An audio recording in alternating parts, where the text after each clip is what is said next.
Hello student, how are you? I hope all you are fine and doing very well in your study.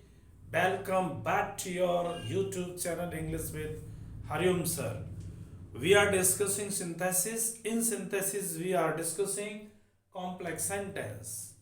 We have completed noun clause, adjective clause, and now we are discussing adverb clause. In adverb clause, today we have discussed adverb of time. Further, we shall discuss this topic complex sentence. Understand, dear student? तो इसमें क्या लेंगे हम लेंगे adverb clause. Adverb clause होगी, क्या होगी? Adverb clause में कौन सी क्लॉज लेंगे आप? Adverb of place. हम पढ़ेंगे एडवर्ब ऑफ प्लेस। ओके, आपको बताया है there are 9 types of adverb. There are 9 types of adverb clause. We have discuss adverb of time and today we shall discuss adverb of place. Conjunction क्या है इसके dear student? Conjunctions क्या हैं आपको जानना पड़ेगा। कंजंक्शंस क्या है एडवर्ब प्लेस के? पहला होता है वेयर। क्या होता है? Where and wherever. Wherever को हिंदी में कहते हैं जहां भी। जहां भी, वेयर वेयर एवर। ओके, एक कंजंक्शन हुआ वेयर एंड वेयर एवर, और होता था वेयर इन। एक वर्ड होता है वेयर इन। वेयर इन होता है जिसमें क्या है? जिसमें जिसमें वर्ड इसकी हिंदी आएगी जिसमें। वेयर इन क्या होता है? वेयर इन होता है। एक वर्ड सुना हुआ आपने, होता है वेयर वेयर फ्रॉम। जहां से। क्या वर्ड है? जहां से। Where from. Where from. एक इसके लिए वेंस वर्ड भी यूज होता है, WHENC वेंस। इसका भी आशय होता है जहां से। डियर स्टूडेंट, कंजंक्शन है वेयर फ्रॉम, वेंस, एंड एक और वर्ड होता है वेदर बोलते हैं, WHITHER वेदर। जहां। जहां वेयर की हिंदी है वही वेदर की होती है। तो ये कंजंक्शन है dear student. More popular and famous conjunction इसमें है where wherever. Where and wherever का यूज हम ज्यादातर करते हैं, लेकिन इन कंजंक्शन का यूज भी हो जाता है where in, where from, whence and whither. Okay, कुछ हम एग्जाम्पल देखेंगे किस तरीके से हम कॉम्प्लेक्स सेंटेंस बनाएंगे एडवर्ब ऑफ प्लेस का यूज करके। अंडरस्टैंड, वो आपको देखना है। एग्जाम्पल, विदाउट एग्जाम्पल टॉपिक समझ में नहीं आएगा ना। एग्जाम्पल्स है पंडित जवाहरलाल नेहरू। पंडित जवाहरलाल नेहरू। पंडित जवाहरलाल नेहरू जो was the first prime minister of India, बहुत सारे स्थानों पर गए। Went to many places. Went to many places. Okay, बहुत सारे स्थानों पर गए। He welcomed everywhere. एवरीवेयर। तो क्या आंसर हुआ डियर स्टूडेंट कि पंडित जवाहरलाल नेहरू मैनी प्लेसेस, बहुत सारे स्थानों पर गए, ठीक, और उनका स्वागत हर स्थान पर हुआ, हर जगह हुआ। तो इसकी जो कॉम्प्लेक्स सेंटेंस बनेगी वो बनेगी पंडित जवाहरलाल नेहरू। पंडित जवाहरलाल नेहरू, ही की जगह पे क्या लिख दिया? पंडित जवाहरलाल नेहरू, वेलकम्ड, पंडित जवाहरलाल नेहरू का स्वागत हुआ। एवरीवेयर का मतलब वेयर एवर, जहां भी, wherever, sorry, wherever, where की ई इसी में रहती है, वेयर एवर। अब पंडित जवाहरलाल नेहरू जब क्या लिख देंगे, ही वेंट। अब क्या हिंदी रही, पंडित जवाहरलाल नेहरू का स्वागत हुआ जहां भी वो गए। इसका भी तो सेंस यही है, Pandit Jawaharlal Nehru went to many places, Pandit Jawaharlal Nehru बहुत सारे स्थानों पर गए। ही वेलकम्ड एवरीवेयर, उनका हर जगह पर स्वागत हुआ, हर जगह पर उनका क्या हुआ, स्वागत हुआ। अब यहां पर मिला लीजिएगा, आपने देखा ही क्या है सब्जेक्ट, वेंट क्या वर्ब, क्लॉज हो गई, वेयर एवर कंजक्शन लगा, सबनेट क्लॉज हो गई। ये किसका आंसर, डियर स्टूडेंट, आप ये जाना है, जैसे हमने सेंटेंस लिखा, ही लिव्स इन आगरा, वह आगरा में रहता है। अब इससे हमने क्वेश्चन पूछा, where does, where does he live, वह कहाँ रहता है, आंसर क्या आएगा, आगरा। क्या आएगा, आगरा। यानी इस सेंटेंस में आगरा क्या है, एडवर्ब है, लेकिन कैसा एडवर्ब, एडवर्ब ऑफ प्लेस, एक स्थान है। अब बहुत सारी चीज आएगी, उसे क्लॉज कहेंगे। I mean to say adverb place निकालने के लिए आपको मेन वर्ब से, वेयर से क्वेश्चन करेंगे आप। वेयर का जो आंसर होता है वही वर्ड सेंटेंस में एडवर्ब ऑफ प्लेस होता है। अंडरस्टैंड। तो Pandit Jawaharlal Nehru welcome wherever he went, जहां भी वो गए उनका स्वागत हुआ। Pandit Jawaharlal Nehru welcomed wherever he go. Okay, एक और one more example, he lives at a place, he lives at a place, वो एक स्थान पर रहता है।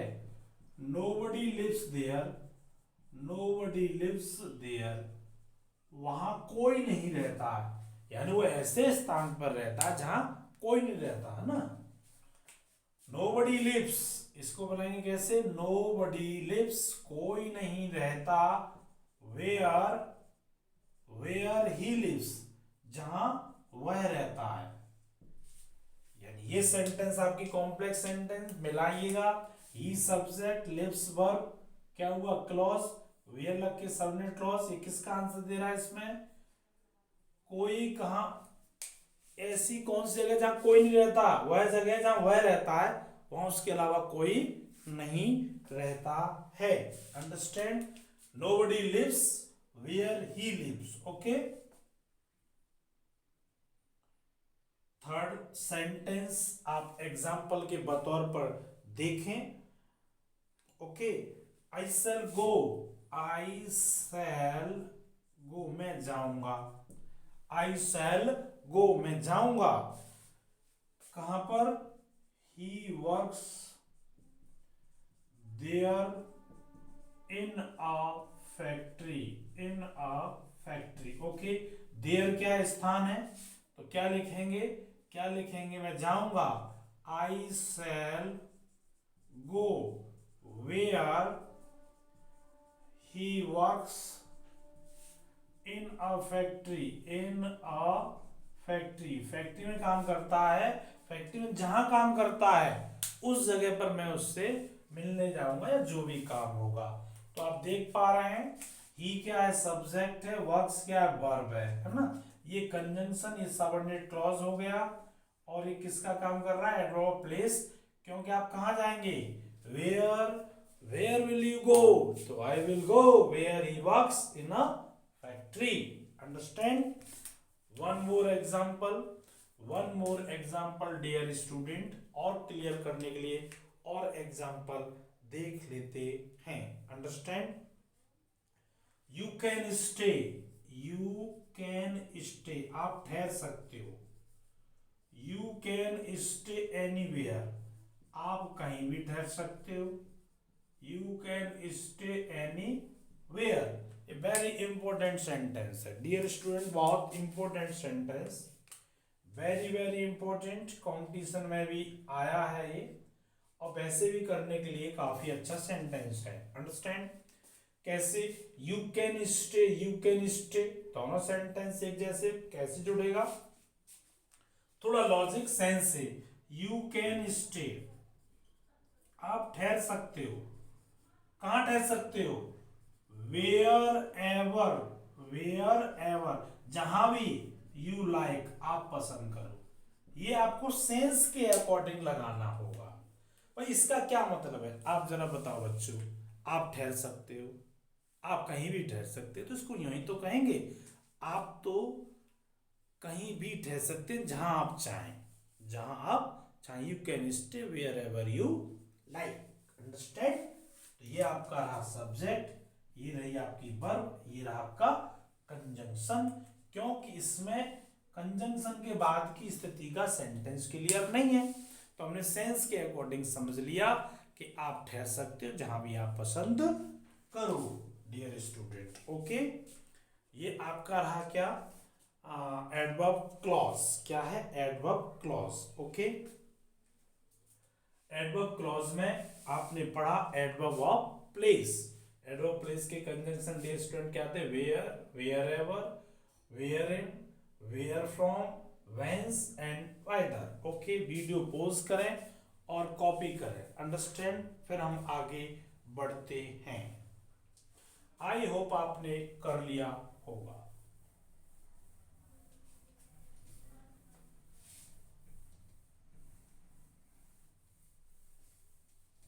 आई होप आपने कर लिया होगा। ये दूसरी प्रोसेस हो गई।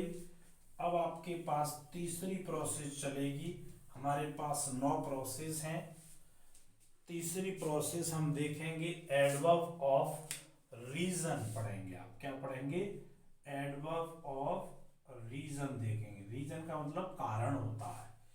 अब ये तीसरा टाइप है एडवर्ब क्लॉज में।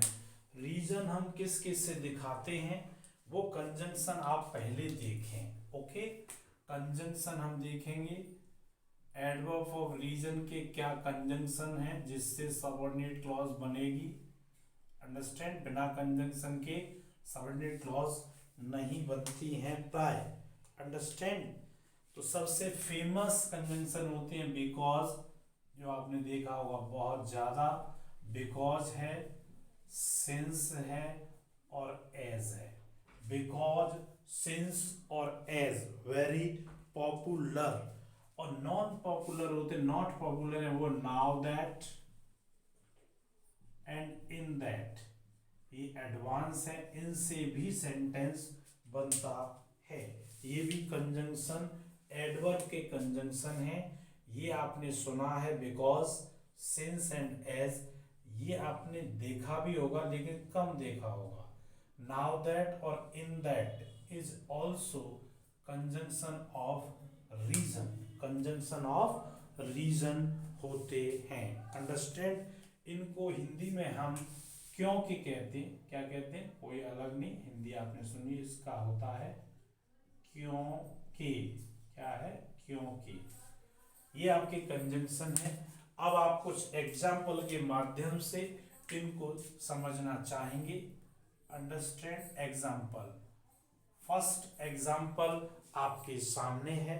ओके, अब आपने लिखा कि ही is weak. He is week, वह कमजोर है। तो क्या करें?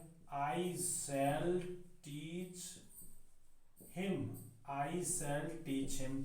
अब आई शैल टीच हिम सेंटेंस से डियर स्टूडेंट पूछो कि मैं उसको पढ़ाऊंगा। आपने कहा आप उसको क्यों पढ़ाओगे? Why will you teach him, आप उसको क्यों पढ़ाओगे? तो मैं क्या रीजन दूंगा? मैं उसको पढ़ाऊंगा क्योंकि वह कमजोर है। क्या इसकी कॉम्प्लेक्स सेंटेंस बनेगी? I shall, I shall teach him. I shall teach him because, I shall teach him because he is weak. He is weak, क्योंकि वह कमजोर है। तो कारण है कि नहीं है? अब देखिए, ही क्या है? सब्जेक्ट है। इज क्या है? वर्ब। बिकॉज क्या हो गया? कंजंक्शन। ही इज, इसी ने क्या बना दिया? एक क्लॉज हो गई। इसके लगने से सबऑर्डिनेट क्लॉज हो गई। और सबऑर्डिनेट क्लॉज इस सेंटेंस का क्या बता रही है, रीजन बता रही है इस वर्ब का। आप उसे टीच क्यों करेंगे, इसका रीजन ये क्लॉज बताएगी।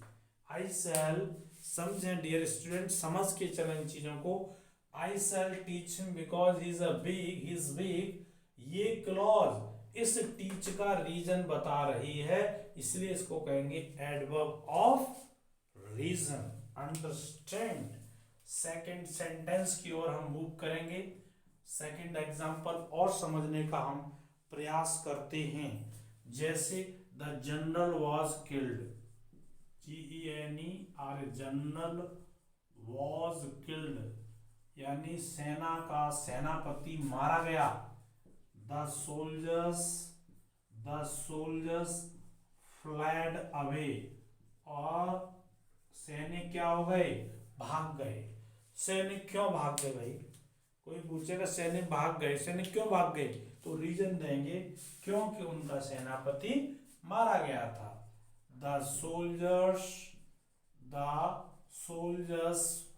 fled away.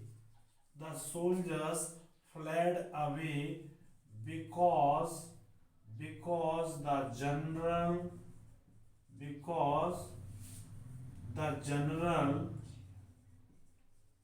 was killed. Because the general was killed. फिर मिलाइएगा डियर स्टूडेंट। द जनरल क्या है, सब्जेक्ट है, was क्या है, वर्ब है, was killed। अब ये क्लॉज हो गई, बिकॉज लगने से सबऑर्डिनेट क्लॉज। अब ये इस क्रिया जो फ्लैड अवे है, भाग जाना, इसका रीजन है ये। इस क्रिया से पूछा गया सोल्जर क्यों भागे, तो इसका रीजन कहां से मिलेगा, यहां से। तो ये क्या हो गई, ये एडवर्ब क्लॉज हो गई of reason. Adverb of reason यानी एडवर्ब क्लॉज ऑफ रीजन बोलेंगे आप, ठीक है। एडवर्ब ऑफ रीजन चल रहा है, इसका कंप्लीट नेम है adverb clause of reason. Understand. हम नेक्स्ट एग्जांपल की तरफ चलें। He works very hard, he works very hard, वह बहुत कठिन परिश्रम करता है। ही विल सक्सीड, वह सफल होगा, वह सफल होगा। इन हिज एग्जाम, अपने एग्जाम में सफल होगा। वो अपने एग्जाम में सफल क्यों होगा, उसके पीछे रीजन है, वो कठिन परिश्रम करता है। क्या लिखेंगे, he will succeed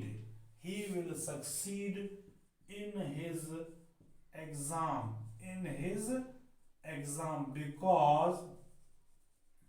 because he works very hard. Understand। फिर आपको मिलाइएगा इसको, देखें सब्जेक्ट है ये डियर स्टूडेंट और वर्ब है। आई होप अब आपको ये तो कम से कम पता चल गया होगा कि क्लॉज किससे कहते हैं ना। हर सेंटेंस में हम अंडरलाइन कर रहे हैं, सब्जेक्ट वर्ब कॉम्बिनेशन क्लॉज कहलाता है। जैसे ही उसके आगे कंजंक्शन आ जाता है वो सबऑर्डिनेट क्लॉज बन जाती है।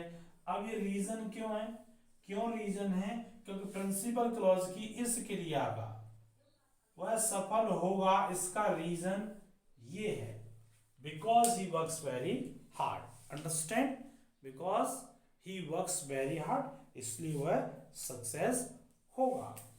सक्सीड होगा। एग्जाम्पल 4 और थोड़ा क्लियर करने के लिए वन मोर एग्जाम्पल हम देख सकते हैं। ओके, वह देरी से आया, he came late, he was punished, उसे दंड दिया। हम एक ही कंजंक्शन यूज कर रहे हैं, चलो दूसरा भी कर लेते हैं। ओके, क्योंकि वह देरी से आया, आप नाउ दैट का यूज करो, now that he came late, क्योंकि वह देरी से आया इसलिए he was punished। Dear student, इसकी जगह पर आप सिंस भी लगा सकते हैं। क्या लगा सकते हैं, सिंस लगा सकते हैं, इसकी जगह पर आप इन दैट का यूज कर सकते हैं। ठीक है, आपके ऑप्शन में कंपटीशन में जो बैठने वाले बच्चे हैं वो ध्यान दें, इन दैट भी हो सकता है, सिंस भी हो सकता है और नाउ दैट भी हो सकता है। सभी के सेंस एक जैसे, ये भी हो सकता है he was punished because he came late। Okay, he was punished as he came late, किसी भी कंजंक्शन का आप यूज कर सकते हैं, सबकी सेंस एक जैसी है। Understand. New example, he came late, he was punished, now that, इसको समझने में थोड़ी प्रॉब्लम हो सकती है आपको। now that he came late, he was punished, he was punished हुआ। वन मोर एग्जाम्पल स्क्रीन पे नहीं दिखेगा, वीडियो पॉज करें और हम आगे बढ़ते हैं। अंडरस्टैंड। आई होप आपने कर लिया होगा, आई होप आपने कर लिया होगा।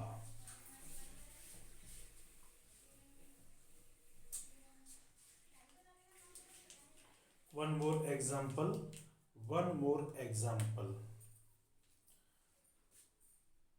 It was dark outside, it was dark outside, बाहर बहुत अंधेरा था, बाहर बहुत अंधेरा था।